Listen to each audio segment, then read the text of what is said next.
இறையேசுவின் எனதருமை சகோதர சகோதரிகளே, இந்த மூன்றாவது அதிகாரமானது முதலில் நாம் பார்த்தோம் எரிபலி, இரண்டாவது பார்த்தோம் தானிய படையல். இப்போ நல்லுறவு காணிக்கைகள். அந்த நல்லுறவு காணிக்கை என்பது சமரசம் செய்யக்கூடிய ஒரு ஆசீர்வாதத்தினுடைய காணிக்கையாக இது படைக்கப்படுகிறது. இதிலும் அந்த நல்லுறவு காணிக்கை அது மாட்டிலிருந்து எடுக்கப்பட்ட காளையாக இருக்கலாம், ஆற்றிலிருந்து கொண்டு வரப்படுகிற அல்லது அந்த காளை ஆட்டு கிடாயாக இருக்கலாம். இது எப்படி ஒப்பு கொடுக்கிறது, அதை எந்தெந்த விதத்துல இந்த நல்லுறவு பலி ஒப்பு கொடுக்கணும் என்று சொல்லி இந்த அதிகாரத்தில் நமக்கு எடுத்து வைக்கிறது. நல்லுறவோடு கடவுளோடு ஐக்கியமாகக்கூடிய அந்த உறவு தன்மையை அவர்கள் எவ்வாறு மெருகூட்ட வேண்டும் என்பதையும் நமக்கு எடுத்து வைக்கிறது. அந்த நல்ல எண்ணத்தோடு நாமும் கடவுளோடு உறவு கொள்ளக்கூடிய வல்லமையை பெற்றவர்களாக இந்த அதிகாரத்திற்கு நாம் செவி மடுப்போம். ஒருவரது நேர்ச்சை நல்லுறவு பலியாக இருந்தால் அது அவரது மாட்டு மந்தையிலிருந்து எடுத்து செல்லப்படும் காளையாகவோ பசுவாகவோ இருந்தால் அவர் பழுதற்ற ஒன்றை ஆண்டவருக்கு முன்பாக கொண்டு வருவார். நேர்ச்சியினுடைய தலைமேல் அவர் தம் கையை வைத்து சந்திப்பு கூடாரத்தினுடைய நுழைவாயிலில் அதனை கொள்ள வேண்டும். அப்போது ஆரோனுடைய புதல்வர்களாகிய குருக்கள் அதன் இரத்தத்தை பலிபீடத்தின் மேல் சுற்றிலும் தெளிப்பர். நல்லுறவு பலியிலிருந்து அவர் ஆண்டவருக்கு நெருப்பு பலியாக குடல்களை செலுத்த வேண்டியது.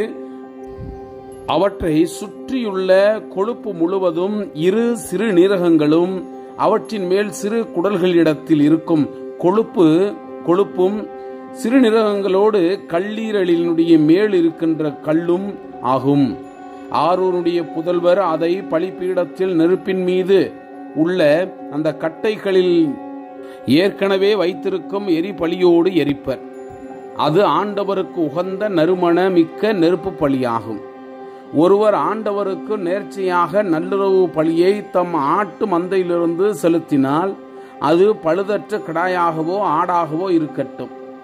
ஒருவர் நேர்ச்சையாக ஆட்டை செலுத்தினால் அதை ஆண்டவர் திருமுன் கொண்டு வந்து நேர்ச்சையினுடைய தலைமேல் அவர் தம் கையை வைத்து சந்திப்பு கூடாரத்தின் முன்பாக அதனை கொள்ள வேண்டும்.